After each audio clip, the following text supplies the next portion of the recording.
نے علامہ کلینی انہوں نے کافی میں اور شیخ طوسی نے کتاب الغیبت میں مشابہ الفاظ کے ساتھ جو ہیں بشیر بن سلمان بردہ فروش، بشیر بن سلمان بردہ فروش، غلام فروش،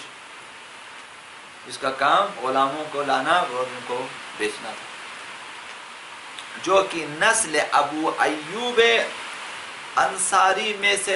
سے تھا، حضرت ابو ایوب انصاری اس کی نسل سے تھا یہ بشر بن سلیمان بردہ فروش، اور دوستان آغا امام ہادی اور آغا امام حسن العسکری علیہ السلام میں سے تھے بشر بن سلیمان، اور سامرہ میں ان کے ہمسائے تھے یہی شخص، ان سے روایت کیا ہے۔ بشر بن سلیمان کا قصہ معلوم ہو گیا، اصحاب امام دہم، اصحاب امام یازدہم میں سے ہے، اور ان کا ہمسایہ بھی ہے سامرہ میں، اور ابو ایوب انصاری کی نسل اور ان کے خاندان سے بھی ہے۔ ان تینوں بڑی ہستیوں نے شیخ صدوق، شیخ کلینی اور شیخ طوسی، علامہ طوسی، ان تینوں نے روایت کیا ہے اسی سے کہ اس نے کہا، بشر بن سلیمان نے کہا کہ میرے مولا و آقا حضرت ابو الحسن ہادی علیہ السلام، امام دہوم، انہوں نے جو ہے غلاموں کے مسائل، بردہ فروشی کے مسائل مجھے سکھا دیے، اور میں ان کی اجازت کے بغیر خرید و فروخت نہیں کرتا تھا۔ بشر بن سلمان، اور جب کوئی مسئلہ غلاموں کی خرید و فروخت میں مشتبہ ہوتا میرے لیے تو پھر میں اجتناب کرتا تھا، پرہیز کرتا تھا، کوئی بھی مشتبہ کام نہیں کرتا، جو بھی کرتا امام ہادی کی اجازت سے کرتا تھا، ان کی تعلیمات کے مطابق، تا ان کی وہ مسئلہ میرے لیے حل ہو جاتا، اور جب تک مجھے حلال و حرام کے مابین فرق واضح نہ ہو میں اس کام کو انجام نہیں دیتا تھا، تاکہ ان کی حلال و حرام مجھے صحیح طرح سے معلوم ہو جاتا۔ ایک رات خادم حضرت آقا امام ہادی علیہ السلام، جس کا نام کافور، امام ہادی کا غلام کافور، خادم، آ کر انہوں نے کہا مجھ سے، اب یہ ناقل بشیر بن سلیمان ہے، یہ بیان کرتا ہے کہ کافور خادم آقا امام ہادی علیہ السلام میرے پاس آیا اور مجھ سے کہا کہ ہمارے مولا و آقا ابو الحسن علی ابن محمد عسکری جو ہیں انہوں نے تجھے بلایا ہے، انہیں آقا امام ہادی نے تجھے بلایا ہے۔ میں ان کی خدمت میں پہنچا تو انہوں نے مجھ سے کہا کہ اے بشر، تو انصار کی اولاد میں سے ہو، ابو ایوب انصاری انصار میں سے تھا، اس کی نسل سے ہے یہ، تو انصار کی اولاد میں سے ہو، اور ائمہ اطہار کی ولایت، عقیدہ ولایت، ائمہ اطہار کی ولایت ہمیشہ تمہارے درمیان اور تمہارے فرزندوں کے درمیان یہ ولایت باقی رہی، اور ایک دوسرے کو میراث میں یہ ولایت ملتی رہی، محبت اہل بیت، مودت اہل بیت میراث کے طور پہ تمہارے درمیان رہی ہے، یعنی تم لوگ بہت اچھے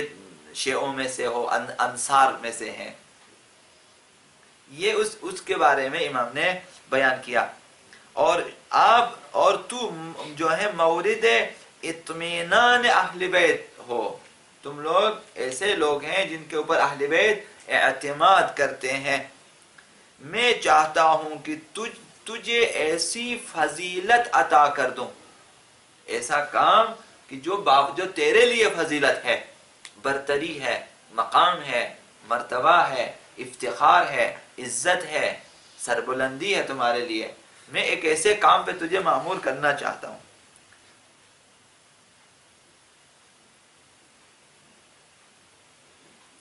تاکہ اس فضیلت کے ذریعے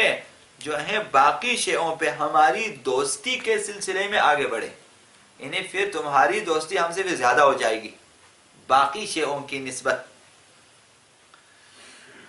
لہذا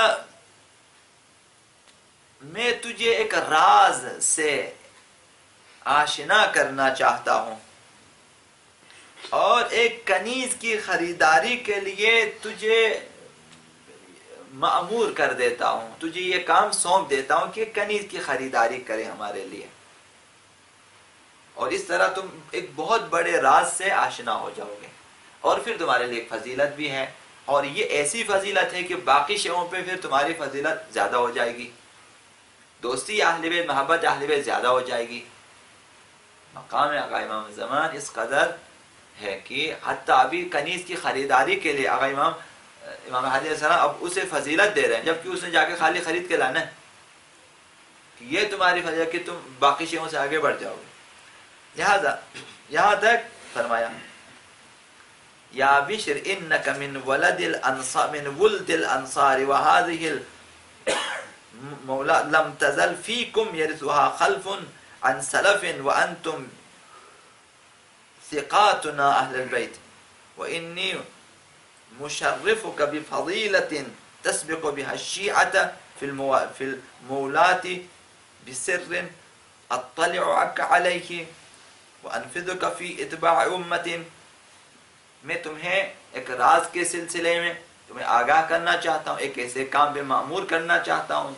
جس کے ذریعے تم باقی شیعوں سے فضیلت میں آگے بڑھ سکتے ہو. دوستی ہے اہل بیت. خلاصہ یہ عربی بھی میں نے آپ کی خدمت میں عرض کیا، خلاصہ یہ رہنے دیں. اس وقت یہ کہہ کر حضرت آقا امام مہدی علیہ السلام نے ایک خط رومی رسم الخط میں لکھا اور اسے پھر مہر لگا دیا اس خط پہ، اور مہر لگا دیا اور 220 دینار کے ساتھ مجھے دیا، 220 دینار کے ساتھ، اور مجھے فرمایا کہ انہیں لے لو اور پھر بغداد جاؤ، اس فلاں دن ظہر کے وقت فرات نہر فرات کے کنارے وہاں پہ ایک جگہ حاضر ہو جاؤ، جب کشتی جن میں اسرا ہیں، اسیروں کو جن میں سوار کیا ہوا ہے، تم ان کے نزدیک ہو جاؤ گے. جب وہاں پہنچے تو بہت سارے خریدار ہوں گے، وہاں کنیزوں کی خریداری، کشتی سے سارے کنیزوں کو اتاریں گے، اسرا ہیں اسیر، ان میں کنیزوں خریداری کے لیے اشراف زادے وہاں پہ آئے ہوں گے، بنی عباس کے اشراف زادے، اور کچھ جوانان عرب وہاں پر ہوں گے، اور ان کے گرد یہ سب جمع ہو جائیں گے کنیزوں کو دیکھنے کے لیے اور خریداری کے لیے. اس وقت جو ہے عامر بن یزید بردہ فروش، ایک ایسا شخص ہے جس کا نام ہے عامر بن یزید بردہ فروش، تم نے اسے تحت نظر رکھنا ہے، زیر نظر رکھنا ہے کہ یہ بندہ کدھر ہے، یہاں تک کہ ایسی صفات والی کنیز جو ہے، جس کی صفات ایسی ہوگی، جس نے ریشم کا لباس پہنا ہوگا، جس نے اپنے چہرے کو چھپا لیا ہوگا کہ باپردہ ہے، باعفت، اور وہ دوسرے خریداروں سے اپنے آپ کو بچا رہی ہوگی، اپنے آپ کو زیادہ سے زیادہ کوشش کرے کہ وہ جو ہیں چھپا لیں، اسے بیچنے کے لیے، فروخت کرنے کے لیے جب وہاں سے باہر نکالیں گے وہ لوگ، تو سنے گا کہ وہ پس پردہ سے کہے گی رومی زبان میں اور رو رہی ہوگی. اس خاتون کی نشانیاں گویا کہ اس کی بے احترامی ہوئی ہے، حد کی حرمت ہوئی ہے، اس پہ وہ رو رہی ہوگی. جو ہے ایک خریدار کہے گا کہ میں اسے 300 دینار میں خریدوں گا، کیونکہ اس کی عفت جو ہے میرے لیے دلچسپی کا باعث، یہ بہت باعفت ہے.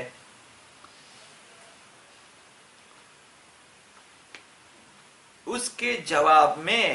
عربی زبان میں وہ کہے گی کہ اگر سلیمان ابن داؤد کے لباس اور اس کی کرسی اور سلطنت بھی اگر دکھا دیں، میں تمہارے ساتھ جانے کے لیے تیار نہیں ہوں. 300 دینار خریداری کہتا ہے، تم 300 دینار تو کیا، تم لباس سلیمان ابن داؤد اس کی سلطنت اور حکومت بھی لا کے دے دو، مجھے کوئی رغبت نہیں ہے. بس بیہودہ اپنا مال تلف نہ کرنا. بردہ فروش کہے گا کہ کوئی چارہ نہیں ہے، میں مجبور ہوں کہ تجھے فروخت کروں. وہ کنیز کہے گی کہ جلدی کیوں کرتے ہو، جلد بازی نہ کرو، کچھ دیر انتظار کرنا چاہیے کہ ایک خریدار، کوئی اور خریدار آ جائے جو میرے دل کو راضی کرے، جو ہے اس کی وفاداری اور اس کی امانت داری سے میرا دل آرام ہو جائے، تاکہ میں اس کے ہاتھ میں فروخت ہو جاؤں. اس وقت تو نزدیک چلے جا، اس سے امام سکھا رہے ہیں، ایسی باتیں ہوں گی. اس کے بعد تو نزدیک چلے جاؤ اور اسے کہو کہ میرے پاس ایک سربستہ خط بھی ہے، اور میں اشراف میں سے، بڑے لوگوں میں سے ہوں، جو ہے اس خط کو میں لکھا، اور رومی زبان میں یہ خط لکھا ہوا ہے، اور با کرم ہے، با وفا ہے، با شرافت، با سخا ہے، یہ وغیرہ بیان کریں اپنے بارے میں، اور پھر خط اسے دکھا دیں تاکہ وہ اس خط کو پڑھے. اور اس خط میں لکھنے والے کے اخلاق اور سیرت کے بارے میں بیان کیا ہوا ہے. تم اسے پڑھ لو، اگر تمہارا دل راضی ہو جاتا ہے، اگر تم نے پسند کیا، تو پھر میں وکیل ہوں اب اس اشراف زادے کی طرف سے کہ میں تجھے خریداری کروں. میں نے خط لایا، اس کی صفات یہ وغیرہ بیان کیا. یہاں تک بات ہو گئی. ابھی چند منٹ کے بعد یہ ختم ہو جائے انشاءاللہ، زیادہ آپ کا وقت نہیں لگا. بشر کہتا ہے کہ جس طرح امام ہادی نے مجھے دستور دیا تھا، اسی کے مطابق جو ہے میں نے کام انجام دیا. جب اس کنیز نے خط کو دیکھا تو بہت زیادہ گریہ کیا، انہوں نے رو دیا. پھر اس کے بعد بردہ فروش سے کہا کہ مجھے اس خط لانے والے کے جو صاحب ہیں اس کے لیے مجھے فروخت کر دے ان کے ہاتھوں میں. پھر شدت سے قسم کھا لیا کہ اگر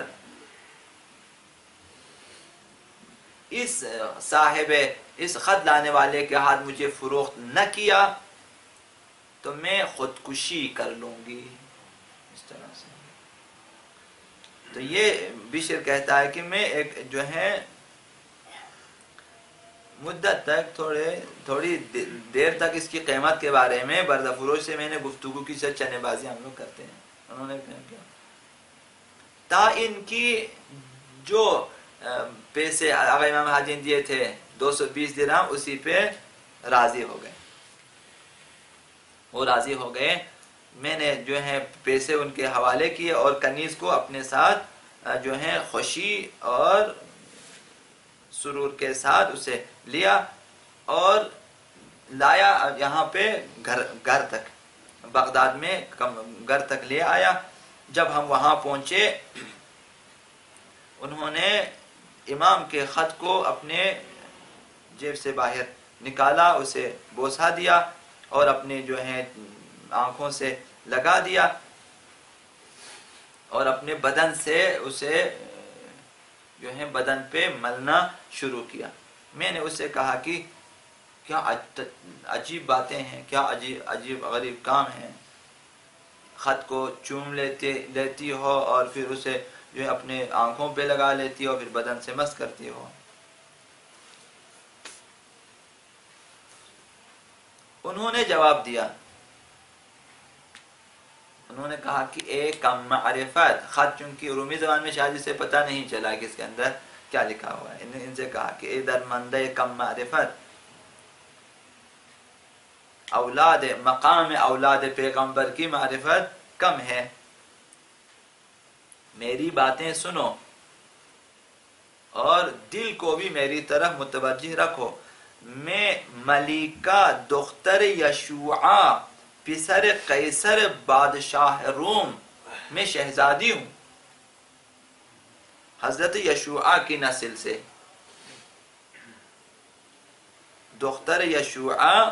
ملکہ پسر قیصر روم، بادشاہ روم جو ہیں شہزادی ہوں. میری ماں حواریین میں سے تھا، حضرت عیسیٰ کے حواریین میں سے، جس کی نسبت حضرت شمعون وصی حضرت عیسیٰ مسیح علیہ السلام تک جس کا نسب پہنچتا ہے. ان کی والدہ جو ہیں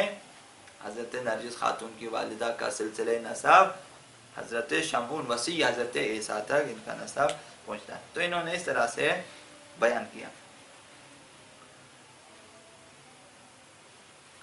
تو انہوں نے کہا کہ حضرت بشیر سے کہ میں ایک قصہ تمہیں بیان کر دیتا ہوں، قصہ عجیب. میرے دادا یا نانا قیصر چاہتا تھا کہ مجھے 13 سال کی عمر میں اپنے جو برادرزاد چاچزاد، ان کے چاچزاد، اس کے ساتھ میری شادی کر دے، اور ان کے قصر میں 300 افراد حواریوں کی نسل سے، راہبوں کی نسل سے، اور 700 نفر اشراف زادگان بزرگان اور 4000 افراد جو ہیں سپاہ اور لشکر کے جو ہیں ان کے جنرل کرنل وغیرہ جو ہیں اور عشائر، یہ سب انہوں نے جمع کیا تاکہ ان کی شادی ہو جائے اپنے چاچزاد کے ساتھ. اس وقت بہت خوبصورت تخت آراستہ کیا، انواع جواہرات، قیمتی جواہرات وہاں پہ لگے ہوئے تھے، اور وہاں جو ہے اس کے 40 پائے تھے اس تخت کے. جب چاچازاد جو ہیں تخت کے اوپر آ کر بیٹھا تو صلیب اٹھا لیے سب نے، چونکہ مسیحی تھے سب کے ساتھ، صلیب اٹھا لیے، اور جو ان کے علماء اسقف وغیرہ دعا کے لیے کھڑے ہو گئے تاکہ رسم عروسی برگزار ہو جائے. اور انہوں نے انجیل وغیرہ کو کھول دیا تو ایک مرتبہ تمام صلیب جو اٹھائے تھے وہ سب زمین پہ گرے. صلیب سارے جن کے ہاتھوں میں تھے گرنا شروع ہو گیا، اور وہ جو تخت کے اوپر بیٹھا ہوا تھا سرنگون ہوا، چاچازاد بے ہوش ہو گیا اس کو، اور تمام اسقف کے جو ہیں چہرے کے رنگ اڑ گئے اور سب کے سب لرزنے لگے. اسقف اعظم نے میرے دادا سے کہا کہ اے بادشاہ، مجھے اس منحوس جو ہے امور سے دور رکھیں، ہمیں زوال کی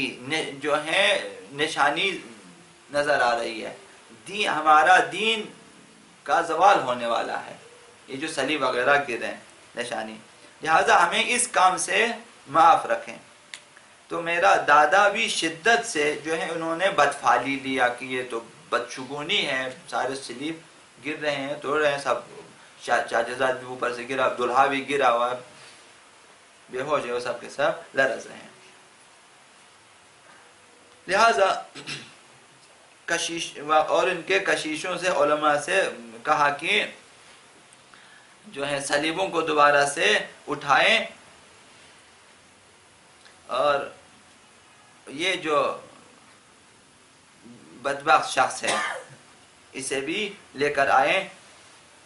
یہ جو اس کا برادر زادہ ہے، لکھا ہے تاکہ میں بیٹی کی اس کے ساتھ شادی کر دوں، تاکہ نحوست جو ہے سعادت میں تبدیل ہو جائے۔ جب ایسا کرنا شروع کر دیا تو دوبارہ وہی سلسلہ شروع ہو گیا، سلیبوں کا گرنا اور تخت سے نیچے گرنا، بے ہوش ہونا وغیرہ۔ خلاصہ تو اس کے بعد لوگ پراکندہ ہو گئے، اور میرا دادا جو ہے وہ بہت پریشان ہو کر اندوہگا اور بہت زیادہ اندوہناک ہوئے، وہ کھڑے ہو گئے۔ اسی رات مجلس تو خیر ختم ہو گئی، اسی رات کو میں نے خواب میں دیکھا کہ حضرت مسیح، حضرت شمعون اور کچھ حواری جو ہے میرے دادا کے قصر میں جمع ہیں، اور ایک جگہ پر میں نے دیکھا کہ میرا جو ہے دادا تخت پر، اور جو ہے ایک تخت ہے اور ایک بارگاہ ہے، وہاں پہ ایک ممبر ہے، نور کا ممبر نصب کیا، اور اس کی بلندی پہ جو ہے اس کی بلندی آسمانوں کو چھو رہی تھی۔ اس نورانی ممبر پہ حضرت محمد صلی اللہ علیہ وآلہ وسلم اور ان کے داماد اور وسیع حضرت علی علیہ السلام اور کچھ ان کے فرزند ائمہ اطہار علیہ السلام داخل ہوئے۔ پس حضرت عیسیٰ مسیح نے ان کے استقبال کے لیے گئے اور انہیں جو ہے معانقہ کیا، ان کے گردن میں ہاتھ ڈال دیا، اور حضرت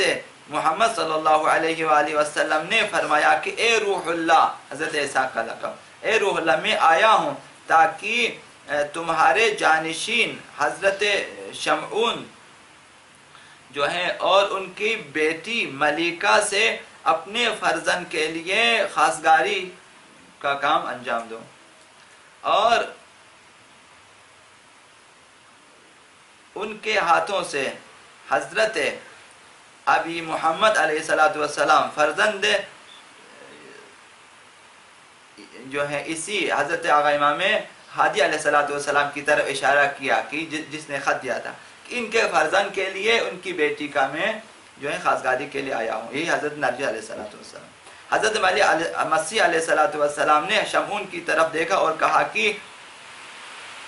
تمہاری طرف شرافت نے رخ کیا ہے، بزرگواری نے، تم اپنے اور آل محمد صلوات اللہ علیہ کے درمیان جو ہے پیوند اور رشتہ داری برقرار کر لو۔ اس نے کہا کہ میں موافق ہوں۔ پس حضرت محمد صلی اللہ علیہ وآلہ وسلم نے فراز منبر سے خطبہ عقد کو پڑھا اور حضرت نرجس کو حضرت آقا امام حسن العسکری علیہ السلام کے جو ہے ازدواج میں دے دیا۔ قصہ یہاں تک ہے، باقی انشاءاللہ پھر کل عرض کروں گا۔ تو اس طرح سے جو ہے یہ آدھا قصہ ہے، اس طرح سے رات کو خواب میں حضرت عیسیٰ مسیح علیہ السلام، حضرت شمعون علیہ السلام اور اس طرح حضرت پیغمبر خدا اور ائمہ اطہار تشریف لائے وہاں پہ، اور حتیٰ کہ اسی جو ہے خواب میں خطبہ عقد بھی پڑھا گیا، تمام ائمہ کی زیارت بھی ہو گئی، حضرت عیسیٰ کی زیارت بھی انہیں ہو گئی، اور جو ہے اہل بیت اطہار کی زیارت بھی حضرت نرجس خاتون کو ہو گئی، اور وہاں سے عقد بھی پڑھا۔ تو یہ وہ راز ہیں کہ جو ان کے سینے میں تھا۔ اب جب تک خط دیا خریداری بھی ہو گئی، حضرت بشر بن سلیمان کو معلوم نہ تھا، اب یہ تمام راز سے انہوں نے آشنا کر دیا۔